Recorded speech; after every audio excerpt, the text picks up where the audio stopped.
Hello students, welcome to the my YouTube channel Soni classes. Students, आज मैं आपके लिए क्लास 12th की फिजिक्स का एक नेक्स्ट वीडियो आपके बीच लेकर आया हूँ, जो कि हमारा चैप्टर चल रहा था प्रत्यावर्ती धारा, अल्टरनेटिंग करंट। और इस समय मैं आपको प्रत्यावर्ती धारा में सर्किट के टॉपिक आपको कंप्लीट करा रहा हूँ। आज का जो हमारा टॉपिक होगा वो डबल सर्किट पर होगा। मतलब इससे पहले मैंने आपको सिंगल सर्किट के जो तीनों टॉपिक हैं उनको कंप्लीट कराया, और डबल सर्किट में भी 3 टॉपिक हैं, जिनमें से मैंने 2 टॉपिक आपको कंप्लीट करा दिया है।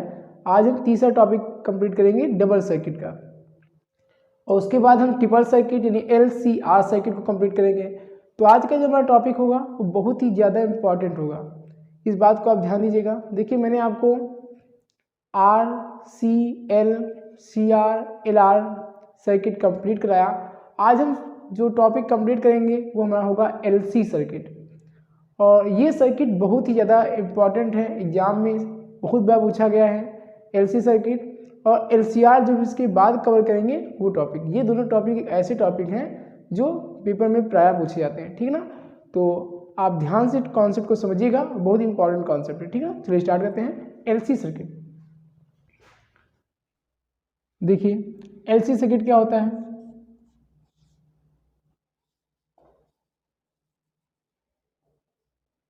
LC सर्किट, या इसको एक दूसरा नाम है इसका टैंक सर्किट। इसको टैंक सर्किट के नाम से ज़्यादा जाना जाता है। एग्जाम में कभी कभी इसको LC सर्किट ना बोलकर इसको टैंक सर्किट बोलता है। ध्यान दीजिएगा, यहाँ पे हम लिखे दे रहे हैं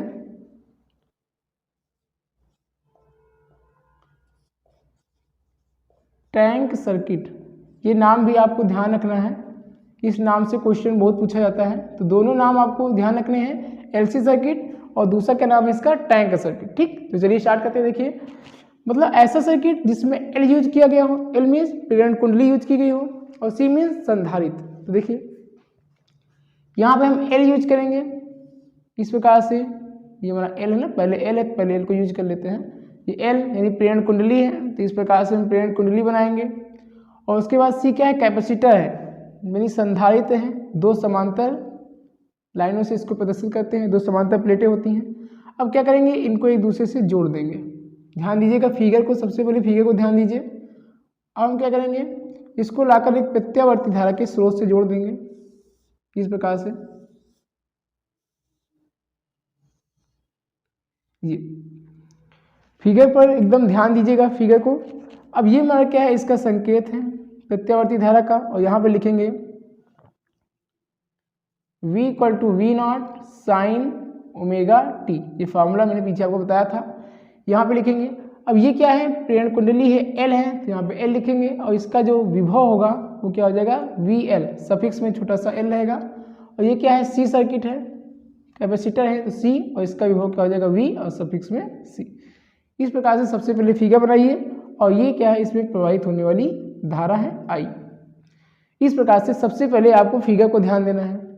अब यहाँ पर मैंने आपको जब L सर्किट पढ़ाया था और C सर्किट पढ़ाया था, तो दोनों में जो मैंने आपको कॉन्सेप्ट समझाए थे उस कॉन्सेप्ट का यहाँ प्रयोग करेंगे। तो देखिए, आपको मैंने बताया था कि जो धारा होता है वो L के साथ यानी प्रेरण कुंडली के साथ क्या होता है, π/2 पश्चगामी होता है। आपको याद होगा कि जो L था वो π/2 पश्चगामी था। देखिए, जो स्टूडेंट शुरुआत से सर्किट को कंप्लीट कर रहे हैं उन्हीं को तो समझ में आने वाला है, नहीं तो समझ में नहीं आएगा आपको, क्योंकि यहाँ पे जब हम लिखेंगे उनको पता ही नहीं होगा अग्रगामी क्या होता है, पश्चगामी क्या होता है, किसमें होता है किसमें नहीं, तो नहीं समझ में आएगा। इसलिए आपसे मेरा सजेशन है कि आप सीरियल वाइज देखिए वीडियो, इससे सब चीज़ सीख पाएंगे आप। देखिए, यहाँ पे सबसे पहले स्टेटमेंट लिखेंगे, चूंकि धारा I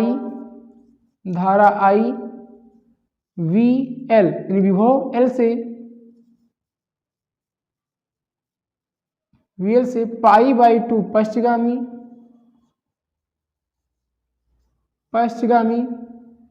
तथा VC से π/2 अग्रगामी है। ये पीछे आपको समझाया गया था।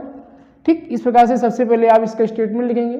अब यहाँ पे हम प्रत्येक का विभव निकालेंगे, यानी VL का और VC का। देखिए, ये C है ना।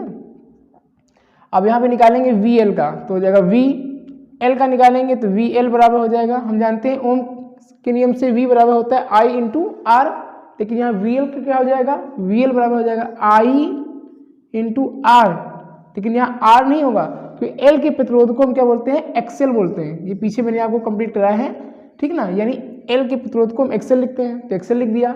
और सी का निकालेंगे तो हो जाएगा वी सी बराबर हो जाएगा आई, और सी के प्रतिरोध को क्या लिखते हैं, एक्स सी लिखते हैं। ये मैंने पीछे आपको कंप्लीट कराया था, ये वही पॉइंट यहाँ पे यूज किया गया है।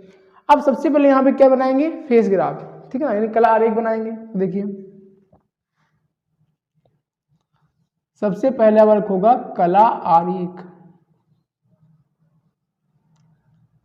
कला आरेख। देखिए कला आरेख कैसे बनेगा, अब यहाँ कह रहा है धारा आई है, वीएल से पाई बाई 2 पश्चगामी है, तो देखिए पश्चगामी है तो पश्चगामी में क्या करते हैं, सीधा एल बनाते हैं, तो सीधा एल बना दिया। ये क्या है, एक्स अक्ष है और ये क्या है, वाई अक्ष है। अब यहाँ पे क्या है, एक्स अक्ष में बताया जाता है कि एक्स अक्ष में मैंने आपको बताया था कि एक्स अक्ष में धारा को प्रभावित करते हैं, तो ये हमारा हो गया आई करंट। अब यहाँ पे कहता है कि जो वीएल है, ध्यान दीजिएगा कि पॉइंट को, वीएल है वो पाई बाई 2 पश्चगामी है, तो ये वीएल जो है हम वाई अक्ष में वीएल को दिखाएं तो वीएल क्या है, धारा से पाई बाई 2 पश्चगामी है। ठीक, ये मैंने आपको पीछे कंप्लीट कराया है, शुरुआत से अगर आप देख रहे होंगे तो आपको बहुत इजी लग रहा होगा। अब यहाँ पे देखिए तथा VC से पाई बाई 2 अग्रगामी है, मतलब यही धारा जो है वो VC के साथ पाई बाई 2 क्या है, अग्रगामी है। तो यही धारा इस ध्यान दीजिएगा, यही धारा VC से क्या है, पाई बाई 2 अग्रगामी, तो अग्रगामी में क्या बनता है, उल्टा बनता है, तो इसी में उल्टा दिखाएंगे और यहाँ पे दिखा देंगे हम VC, ये आपका VL है। ठीक, तो इस प्रकार से हम यहाँ पे फिगर बनाएंगे। ये हमारा हो गया कला आरेख। अब यहाँ पे कला आरेख के बाद सबसे पहले क्या निकालते हैं हम, प्रतिबाधा, क्योंकि मैंने आपको बताया था 2 या 2 से अधिक सर्किट में हम प्रतिबाधा निकालते हैं। दूसरा पॉइंट हमारा होगा प्रतिबाधा।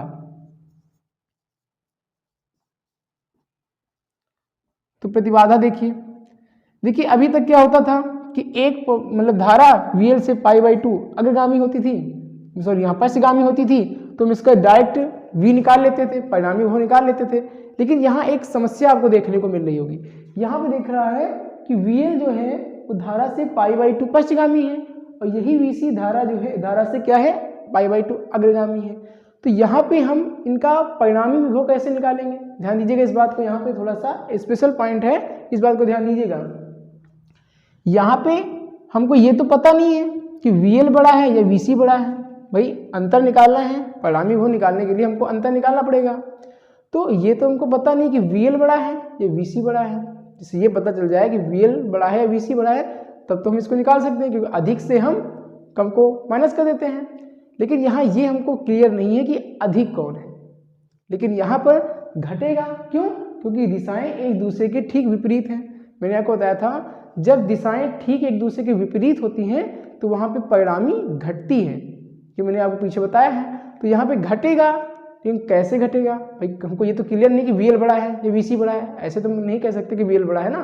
तो इस स्थिति में क्या करते हैं, हम दोनों के बीच का अंतर निकालते हैं। ये मैंने आपको सबसे पहले लेक्चर में आपको समझाया था कैसे अंतर निकालते हैं। देखिए यहाँ पे इसका हो जाएगा परिणामी विभव हो जाएगा V बराबर, अब इन दोनों के बीच का अंतर निकालने के लिए क्या करते हैं, इस सिंबल का प्रयोग करते हैं, ये अंतर का चिन्ह, ध्यान दीजिएगा, ये जो चिन्ह है वो अंतर का है, डिफरेंस किसका, VC का। मतलब ये बात मैंने आपको बताई थी, अगर जैसे हम आपसे कहें कि 7 और 10 के बीच में कितने का अंतर है, तो आप क्या कहते हो, 3 का अंतर है। जैसे हम कहते हैं 10 और 7 के बीच में कितने का अंतर है, तभी आप कहोगे 3 का अंतर है। तो अंतर निकालने के लिए हम किसी को किसी से घटा सकते हैं, यानी यहाँ पे इस चिन्ह का जो प्रयोग मैंने किया है ये अंतर के लिए है। तो अंतर में आप किसी को आगे पीछे लिख सकते हो, VC को भी आगे लिख सकते हो, VL को भी पीछे लिख सकते हो, ठीक, इस घटना से। अब यहाँ से वैल्यू को पुट करें तो V इक्वल टू हो जाएगा VL का मान I इंटू XL और VC का मान रखेंगे I इंटू XC, ठीक, इस प्रकार से। अब यहाँ पे क्या करेंगे, हम I को कॉमन लेकर, दोनों में I क्या है, कॉमन है, तो कॉमन को लेकर, ध्यान दीजिए हम एक्सप्लेन कर देते हैं। I को मैंने कॉमन ले लिया है और यहाँ पे क्या बचेगा, XL, अंतर का डिफरेंस का सिंबल लगाएंगे और हो जाएगा XC ना, ये आपको यहाँ पे क्या हो जाएगा, I बाहर आ गया तो क्या हो जाएगा XC। अब इस I को इधर ले आएंगे, बटे में है हो जाएगा, गुणे में है तो V/I, और यहाँ पे XL बचेगा, क्या बचेगा XL, और यहाँ पे हो जाएगा XC। ध्यान दीजिएगा, ये गुणे में नीचे आएगा बटे में, यहाँ बचेगा XL और यहाँ क्या बचेगा XC। अब V/I, ओम के नियम से, ओमी पे तो आप जानते हैं V/I इक्वल टू होता है R, तो यहाँ लेकिन R नहीं लिखेंगे, क्यों? क्योंकि दो सर्किट है, मैंने आपको बताया था जहाँ दो या दो से अधिक सर्किटें होती हैं उसको हम प्रतिबाधा कहते हैं, उसको Z से लिखते हैं। तो यहाँ पे क्या हो जाएगा, ध्यान दीजिएगा, यहाँ पे हो जाएगा, इसके स्थान पर लिखेंगे Z और यहाँ पे XL। अब XL का फॉर्मूला क्या होता है, ओमेगा L, ये पीछे बताया गया है, तो XL के स्थान पर लिख देंगे हम ओमेगा L। और XC का फॉर्मूला क्या होता है, 1/ωc, यहाँ पे हो जाएगा 1/ωc। ध्यान दीजिएगा एक बात को, मतलब XL की वैल्यू होती है ओमेगा L और डिफरेंस का सिंबल XC की वैल्यू होती है 1/ωc। तो इस प्रकार से ये हमारा क्या निकल के आता है, प्रतिबाधा। ये क्या है, प्रतिबाधा निकल के आई। ये बहुत ही आसान है लेकिन इंपॉर्टेंट बहुत है, ठीक है, इस बात को ध्यान देना, बहुत इंपॉर्टेंट कॉन्सेप्ट है। अब यहाँ पे एक स्पेशल केस होता है, जैसे मैंने आपको बताया कि यहाँ पे VL या VC दोनों में से कोई बड़ा होगा, तो मैंने डिफरेंस का सिंबल लगा दिया, आप किसी को आगे पीछे कर सकते हो। तो ये भी तो हो सकता है कि दोनों बराबर भी हो, मतलब ये बड़े भी हैं, इसे हमने माना है ना कि VL बड़ा है, VC कुछ भी हो सकता है, तो ये भी तो हो सकता है कि दोनों बराबर भी होंगे। तो ऐसी स्थिति को हम बोलते हैं अनुनाद की स्थिति, मतलब यदि दोनों बराबर होंगे तो ऐसी स्थिति को क्या बोलते हैं, अनुनाद, जो आगे चल के हम डिटेल में समझेंगे। मतलब यहाँ पे अनुनाद को टॉपिक हम आपको समझा रहे हैं इस केस में, लेकिन आगे चल के एक सेपरेट हमारा टॉपिक है अनुनाद का, रेजोनेंस कंडीशन, तो उस पर हम विशेष बात करेंगे। तो यहाँ पे आप समझिए, तो इसमें क्या निकालते हैं कि दोनों बराबर भी हो सकते हैं, तो तीसरी घटना हो जाएगी अनुनाद की स्थिति। अनुनाद, ये बहुत इंपॉर्टेंट कॉन्सेप्ट है, इंग्लिश बोलते हैं रेजोनेंस, ठीक, इस बात को ध्यान दीजिएगा। अब यहाँ पे अनुनाद की स्थिति में क्या होता है कि ये दोनों बराबर भी हो सकते हैं, तो इन दोनों को बराबर दिखाते हैं, यानी VL बराबर किसके होगा, VC के, तो VL बराबर होगा किसके, VC के, ये दोनों बराबर भी हो सकते हैं। अब यहाँ पे क्या करते हैं, VL की वैल्यू को पुट कर दें, VL बराबर क्या है, I × XL, तो जाएगा I × XL equal to VC की वैल्यू को उठाकर यहाँ पे भरें तो जाएगा I × XC, दोनों से I कैंसिल हो जाएगा और यहाँ हो जाएगा XL इक्वल टू XC। मतलब यहाँ पे मैंने आपको क्या बताया, ध्यान दीजिएगा, मतलब ये दोनों केस जो हैं, इस केस को हम अनुनाद की स्थिति कहते हैं। कैसे, ध्यान दीजिएगा, प्रेरण कुंडली, L क्या है, प्रेरण कुंडली है, प्रेरण कुंडली का विभव तथा संधारित्र का विभव यदि एक दूसरे के बराबर हो, यह हम कह सकते हैं कि प्रेरण कुंडली का प्रतिघात, XL को प्रतिघात बोलते हैं, और संधारित्र के प्रतिघात यदि आपस में बराबर हो तो ऐसी स्थिति को हम अनुनाद की स्थिति कहते हैं। ठीक, तो ध्यान दीजिए। अब इसको आगे सॉल्व करें तो XL को लिख सकते हैं ओमेगा L, तो जाएगा ओमेगा L, और XC को 1/ωc। अब ये ओमेगा को इधर ले आइए, ध्यान दीजिएगा, ओमेगा इधर आएगा तो ओमेगा बुढ़े ओमेगा क्या आ जाएगा, ओमेगा स्क्वायर, और ये L को इधर ले आइए तो हो जाएगा 1/LC हो जाएगा। ये स्क्वायर को उठाएं, दूसरे पास में अंडर रूट लगाएंगे तो 1 का अंडर रूट 1 ही होता है, 1/√LC हो जाएगा। अब यहाँ पे जो ओमेगा की वैल्यू होती है वो होती है 2πν, ध्यान दीजिएगा, हम लिख देते हैं ओमेगा बराबर होता है 2πν। न्यू क्या है, आवृत्ति है, या कहीं कहीं आप पुस्तक में देखेंगे या सीरीज में आप देखेंगे तो यहाँ पे न्यू की यहाँ पे F लिखा है, इसको फ्रीक्वेंसी बोलते हैं ना इंग्लिश में आवृत्ति को, तो यहाँ पे F का भी प्रयोग किया जाता है, तो वैसे भी हम यहाँ पे न्यू का प्रयोग करते हैं, आप F का भी कर सकते हो, कोई दिक्कत की बात नहीं है। यहाँ ये क्या है, आवृत्ति है, तो यहाँ पे हम ओमेगा के स्थान में वैल्यू को पुटअप करें, ये ओमेगा है ना, तो हो जाएगा 2πν इक्वल टू 1/√LC। अब यहाँ से न्यू की वैल्यू को निकालें तो गुणे में नीचे आएगा, बटे में हो जाएगा 2π√LC। तो ये हमारा फॉर्मूला आता है और इसको बोलते हैं अनुनादी आवृत्ति। क्या बोलते हैं, अनुनादी आवृत्ति, अनुनादी आवृत्ति बोलते हैं। तो ये सर्किट बहुत ही इंपॉर्टेंट है, आपको मैंने एक पॉइंट को समझाया है। यहाँ पे जो अनुनाद की स्थिति आई है इसको हम कहते हैं कि ये एक दूसरे के बराबर, एक्चुअली अनुनाद की स्थिति में हम एक दूसरे को बराबर दिखाते हैं। आगे चल के हम डिटेल में अनुनाद की स्थिति पढ़ेंगे तो आपको बहुत अच्छे से कॉन्सेप्ट क्लियर हो जाएगा, ठीक है ना। यहाँ पे आप इस टॉपिक को समझिए अच्छे से।